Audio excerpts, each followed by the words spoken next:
अस्सलाम वालेकुम dear students, मैं हूं आपका केमिस्ट्री टीचर अहमद रज़ा और आप देख रहे हैं अपना favourite YouTube channel Ahmad science academy. Dear students, आज हम नाइन्थ क्लास की जो न्यू बुक है 2025 का सिलेबस उसको स्टार्ट करने जा रहे हैं। इसमें हम सबसे पहले नंबर पर केमिस्ट्री का जो चैप्टर नंबर 1 है उसको स्टार्ट करेंगे। हमारे पास जो चैप्टर नंबर 1 है वो है states of matter and phase changes. पहले नंबर पे स्टेट्स ऑफ मैटर क्या है? स्टेट्स ऑफ मैटर ये है मादा की हालतें।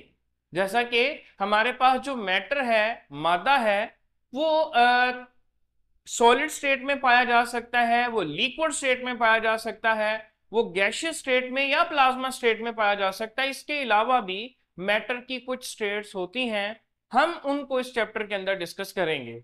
और इसके अलावा फेज चेंजेस, मिसाल के तौर पे मैटर अगर सॉलिड फेज में है, आप उसको हीटअप करते हैं, वो लिक्विड में कन्वर्ट हो जाता है, लिक्विड को मजीद गर्म करते हैं तो वो गैस के अंदर कन्वर्ट हो जाता है। तो ये हमारे पास फेज चेंजेस हैं। हम इसके अंदर ये डिस्कस करते हैं कि किन कंडीशंस के ऊपर मैटर जो है वो एक फेज से दूसरे फेज या दूसरे फेज से तीसरे फेज के अंदर कन्वर्ट होता है। ये चीजें भी हम इस चैप्टर के अंदर डिस्कस करेंगे। इन सबको डिस्कस करने से पहले हम देखेंगे केमिस्ट्री की डेफिनेशन, यानी व्हाट इज केमिस्ट्री। केमिस्ट्री क्या है? केमिस्ट्री बेसिकली साइंस की वो ब्रांच है जिसके अंदर हम 5 चीजों को डिस्कस करते हैं। वो 5 चीजें कौन सी हैं? इसमें हमारे पास सबसे पहले नंबर पर है प्रॉपर्टीज, फिर है कंपोजिशन, फिर है स्ट्रक्चर। किसकी? किसी भी एक सब्सटेंस की। ये 3 चीजें हम डिस्कस करते हैं। इसके अलावा हम उसके अंदर फिजिकल एंड केमिकल चेंजेस को डिस्कस करते हैं। फिजिकल चेंज क्या होता है, केमिकल चेंज क्या होता है, इसके बारे में अभी हम बात करते हैं। और इसके अलावा लॉज और प्रिंसिपल जिनके ऊपर अमल दरामद करके ये चेंजेस आते हैं, उनको भी हम इस ब्रांच के अंदर, साइंस की इस ब्रांच के अंदर डिस्कस करते हैं। अब हम ये जो मैंने 5 पॉइंट्स आपको बताए हैं, इनको एक एक करके डिस्कस करते हैं। सबसे पहले प्रॉपर्टीज ऑफ सब्सटेंस। प्रॉपर्टीज का मतलब क्या होता है? प्रॉपर्टीज का मतलब होता है खसूसियात। मिसाल के तौर पे हम जो कंपाउंड या हम जो अपना सब्सटेंस लेते हैं, वो सब्सटेंस हमारे पास है वाटर, यानी H2O। अब इसके अंदर हम जब इसकी वाटर की प्रॉपर्टीज की बात करेंगे तो हम बताएंगे कि पानी का कलर कौन सा है, पानी की स्मेल कैसी है, पानी का मेल्टिंग पॉइंट क्या है, पानी का बॉइलिंग पॉइंट क्या है, हीट ऑफ वेपोरेशन क्या है, और इस तरह के और बहुत सारी प्रॉपर्टीज जो हैं ये हमारे पास आती हैं। मसलन अगर हम पानी के कलर की बात करें तो हम बताएंगे वाटर कलरलेस होता है, पानी का कोई भी कलर नहीं होता, इसमें जिस कलर को डाल दिया जाता है ये अपना कलर उसी जैसा कर लेता है। दूसरे नंबर पर है ऑर्डरलेस, पानी की कोई स्मेल नहीं होती पानी। तीसरे नंबर पर है मेल्टिंग पॉइंट्स। अगर हम बात करें, पानी अगर सॉलिड स्टेट में है, आप 0 डिग्री सेल्सियस टेम्परेचर से ज्यादा टेम्परेचर करेंगे तो पानी मेल्ट हो जाएगा, तो इसका मतलब पानी का मेल्टिंग पॉइंट 0 डिग्री सेल्सियस है। फिर बॉइलिंग पॉइंट, जिस पर कोई भी चीज लिक्विड से गैस स्टेट में जाती है, वो इसका बॉइलिंग पॉइंट कहलाता है। और पानी का बॉइलिंग पॉइंट 100 डिग्री सेल्सियस है, क्योंकि उसमें पानी लिक्विड वाटर से स्टीम के अंदर यानी भाप के अंदर कन्वर्ट हो जाता है। तो ये प्रॉपर्टीज हम इसके अंदर डिस्कस करते हैं। दूसरे नंबर पे हमारे पास आ जाता है कंपोजिशन। कंपोजिशन का मतलब होता है तरकीब। अगर हम इसको सादा लफ्जों में बात करें तो कंपोजिशन का मतलब होता है कि किसी भी एक सब्सटेंस में कौन सी चीज कितने परसेंट, कितनी मिकदार में मौजूद है, ये उसकी कंपोजिशन कहलाती है। मिसाल के तौर पे हम वाटर की बात करते हैं तो वाटर की कंपोजिशन देखें तो वाटर हाइड्रोजन और ऑक्सीजन से मिलकर बना है। वाटर के अंदर जो ऑक्सीजन है वो पाया जाता है 88% और जो हाइड्रोजन है वो पाया जाता है 12%। तो ये जो है 88% और 12% ये हमारे पास वाटर की कंपोजिशन है, जिसमें हमने बताया कि इसमें कौन सी चीज कितने परसेंट मौजूद है। इसके अलावा स्ट्रक्चर ऑफ सब्सटेंसेस को भी हम डिस्कस करते हैं, यानी इसमें हम देखते हैं कि किसी भी सब्सटेंस में जो एटम है वो एक दूसरे के साथ किस तरह से जुड़े हैं, उनकी आपस में जो लेंथ है, जो डिस्टेंस है ये दो एटम्स का वो कितना है, उनका आपस में एंगल कितना है। मिसाल के तौर पे हम वाटर की बात कर रहे हैं, तो वाटर के अंदर ये एक ऑक्सीजन दो हाइड्रोजन एटम से जुड़ा है और इनके दरमियान में जो एंगल है वो 104.5 डिग्री का है, और ऑक्सीजन के ऊपर दो लोन पेयर भी मौजूद होते हैं। ये हमारे पास वाटर की स्ट्रक्चर है। उसके बाद हम यहां पर जो चीज डिस्कस करते हैं वो हम डिस्कस करते हैं जी laws and physical and chemical changes. मतलब फिजिकल चेंज क्या होता है, केमिकल चेंज क्या होता है, ये हम डिस्कस करते हैं। फिजिकल चेंज, इसमें हम मादा की जो जाहिरी खसूसियात हैं, जो जाहिरी शक्ल सूरत में जो चेंज आता है उसको डिस्कस करते हैं। ये फिजिकल चेंज है। मिसाल के तौर पे हमारे पास वाटर जो है इसका फॉर्मूला है H2O। अगर वो आइस की फॉर्म में है, सॉलिड फॉर्म में है, तो भी उसका फॉर्मूला H2O है। अगर हम उसको गर्म करते हैं, वो लिक्विड फॉर्म में चला जाएगा, तब भी उसका फार्मूला H2O है, वो वाटर ही है। और अगर हम उसको मजीद गर्म करते हैं तो वो भाप के अंदर, स्टीम के अंदर कन्वर्ट हो जाएगा, लेकिन उस वक्त भी उसका फार्मूला H2O है। यानी जाहरी तौर पर तो उसमें चेंज आ रहा है, फिजिकली तो उसमें चेंज आ रहा है, लेकिन उसकी केमिकल कंपोजिशन में कोई चेंज नहीं आ रहा, उसका फार्मूला H2O का H2O ही है। तो ये जो चेंज है ये फिजिकल चेंज है। और इसी तरह से हमारे पास आ जाते हैं केमिकल चेंजेस। केमिकल चेंजेस का मतलब हमारे पास वाटर है, H2O है, अगर आप इस वाटर को के अंदर से करंट गुजारते हैं, यानी इसकी इलेक्ट्रोलिसिस करते हैं, तो ये जो वाटर है ये हाइड्रोजन और ऑक्सीजन, यानी जिन चीजों से ये मिलके बना है, ये उनके अंदर कन्वर्ट हो जाता है। तो ये हमारे पास जो चेंज है ये केमिकल चेंज है, क्योंकि जो नई चीज बनी है उसका फार्मूला भी वो नहीं रहा, उसकी प्रॉपर्टीज भी वो नहीं है। तो ये एक जो नई चीज बन चुकी है, इस चेंज को केमिकल चेंज कहते हैं। तो इसके अलावा जो वो लॉज और वो प्रिंसिपल जिनको फॉलो करके ये चेंज आते हैं, मसलन law of conservation of mass, law of definite proportion और इस तरह के बाकी जो लॉज हैं, उनको भी हम साइंस की जिस ब्रांच में डिस्कस करते हैं उसको हम केमिस्ट्री कहते हैं। उसके बाद हम बात करेंगे केमिस्ट्री की ब्रांचेस के हवाले से। देखिए बेटा, केमिस्ट्री को डिफरेंट ब्रांचेस में जो है वो डिवाइड किया गया है। हमारे पास एक्सरसाइज का एक क्वेश्चन है, why we need to divide chemistry into branches. हमें केमिस्ट्री को ब्रांचेस में डिवाइड करने की जरूरत क्यों महसूस हुई, या हम क्यों करते हैं, 3 रीजंस बतानी है। इसमें सबसे पहले नंबर पे इस चीज को समझते हैं। देखिए, जिस तरह से कोई भी एक टीचर है, केमिस्ट्री का टीचर है, तो वो केमिस्ट्री बहुत अच्छे तरीके से पढ़ाता है, क्योंकि उसने उसमें एमएससी या एमफिल किया हुआ है, पीएचडी की हुई है, और वो उसमें उस स्पेशलिस्ट है। इसी तरह से फिजिक्स का टीचर है, तो वो फिजिक्स बहुत अच्छे तरीके से पढ़ाता है, क्योंकि उसकी उसमें स्पेशलाइजेशन है। मैथ का टीचर है, इंग्लिश का टीचर है, उर्दू का टीचर है, तो वो अपने अपने सब्जेक्ट्स के अंदर बहुत अच्छे हैं, क्योंकि उन्होंने स्पेशलाइजेशन की हुई है उन खास सब्जेक्ट्स के अंदर। बाकी सब्जेक्ट्स को उन्होंने एक खास क्लास तक पढ़ा और उसके बाद उसको नहीं पढ़ा। अब इसी तरह से जो केमिस्ट्री है उसको भी ब्रांचेस में इसलिए डिवाइड किया गया है कि ये एक इतना वसी इल्म है कि हम कोई भी एक साइंटिस्ट इस सारी के सारी केमिस्ट्री के ऊपर 100% ग्रिप नहीं कर सकता, और करे भी तो इतना उसके पास टाइम नहीं होगा कि वो सारी की सारी ब्रांचेस में नई इजादात, नई अचीवमेंट्स हासिल कर सके। तो फिर इसका हल ये होता है कि केमिस्ट्री को ब्रांचेस में डिवाइड किया जाता है। इससे केमिस्ट्री को पढ़ना भी आसान हो जाता है। कोई भी केमिस्ट जो एक सब्जेक्ट में स्पेशलाइजेशन करता है उसमें वो बहुत अच्छे रिजल्ट्स भी दे सकता है, और इसके अलावा नई डिस्कवरीज, नई इजादात भी वो कर सकता है, क्योंकि उसका फोकस एक खास एरिया ऑफ स्टडी के ऊपर है। तो वो जो 3 हम इसके अंदर रीजंस देंगे कि किस वजह से केमिस्ट्री को ब्रांचेस में डिवाइड किया गया है। इसमें हमारे पास जो पहले नंबर पर है वो ये है कि केमिस्ट्री एक वाइडली स्प्रेड कॉम्प्लेक्स सब्जेक्ट है, तो उसको अंडरस्टैंड करने के लिए, उसको अच्छे तरीके से समझने के लिए हमने केमिस्ट्री को ब्रांचेस के अंदर डिवाइड किया है।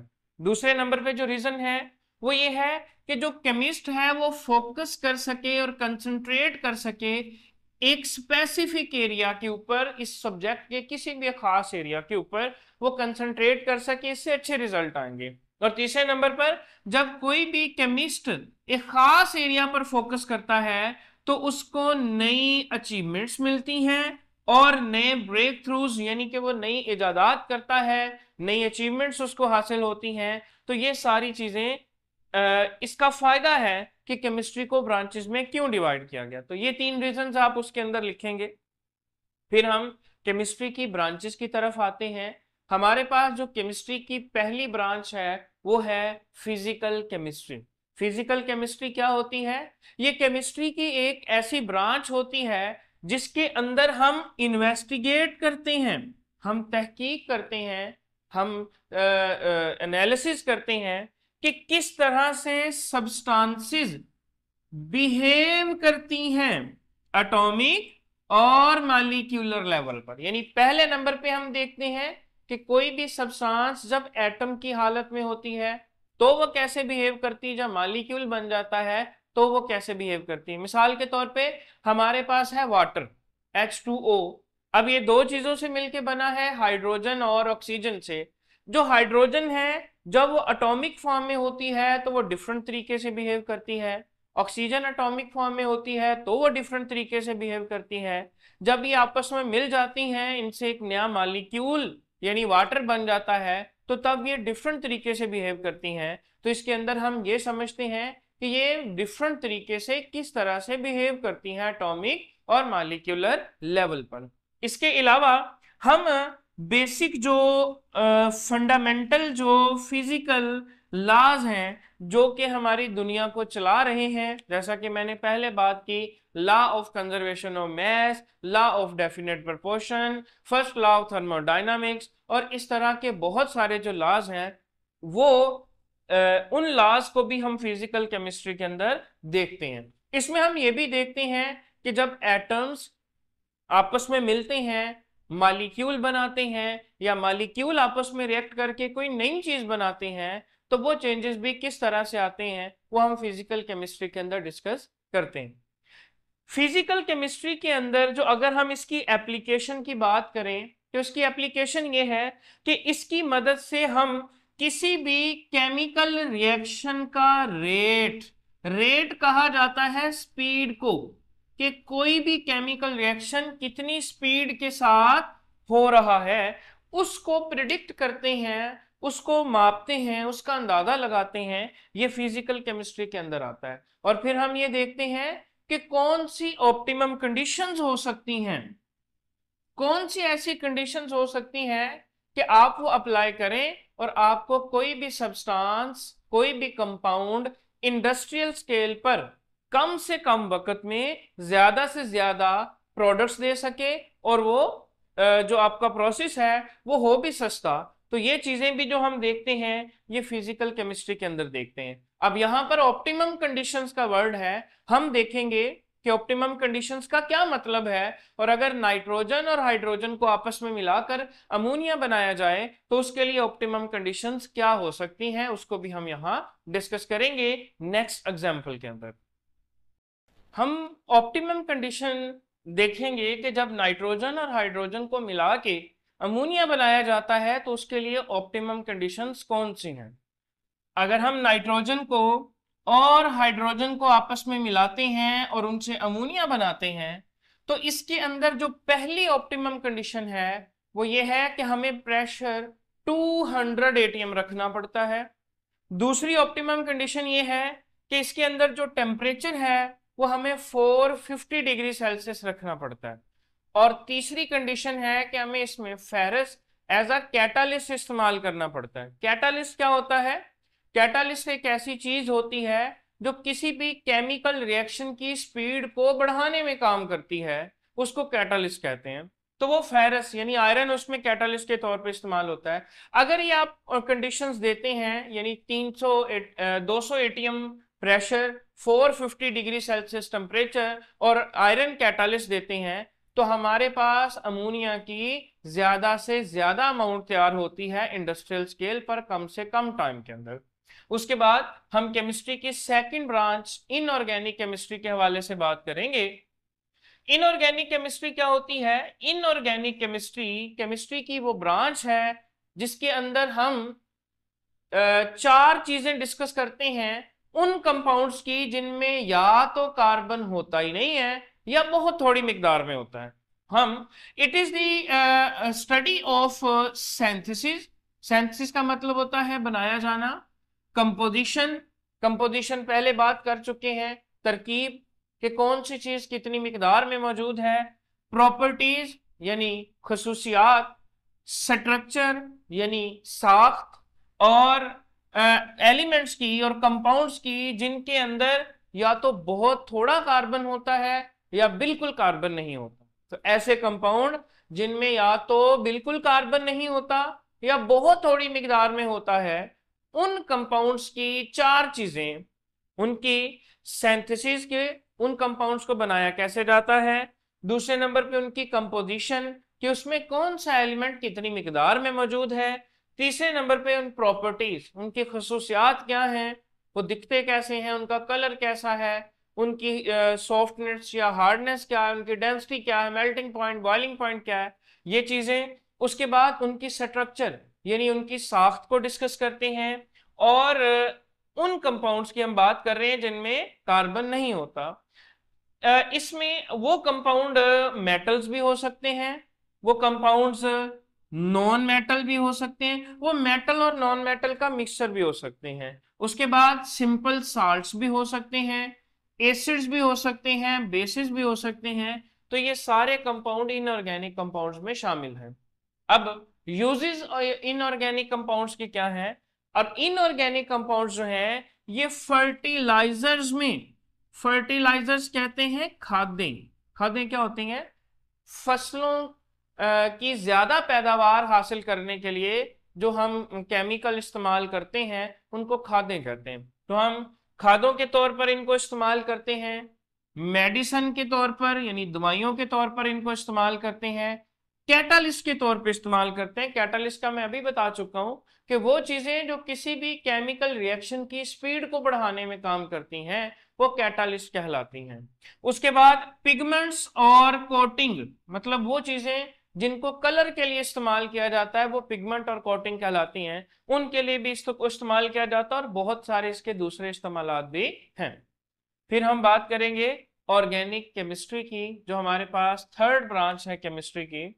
तो ऑर्गेनिक केमिस्ट्री क्या होती है? ऑर्गेनिक केमिस्ट्री केमिस्ट्री की वो ब्रांच है जिसमें ऐसे कंपाउंड्स जिनके अंदर कार्बन मौजूद होता है, हाइड्रोजन भी हो सकता है और दूसरे एलिमेंट्स भी हो सकते हैं, तो वो कंपाउंड्स जिनमें कार्बन मौजूद होता है हाइड्रोजन के साथ मिले होंगे तो उनको हाइड्रोकार्बन्स कहेंगे या उनके डेरिवेटिव्स, उनकी स्टडी करते हैं, उसको हम ऑर्गेनिक केमिस्ट्री कहते हैं।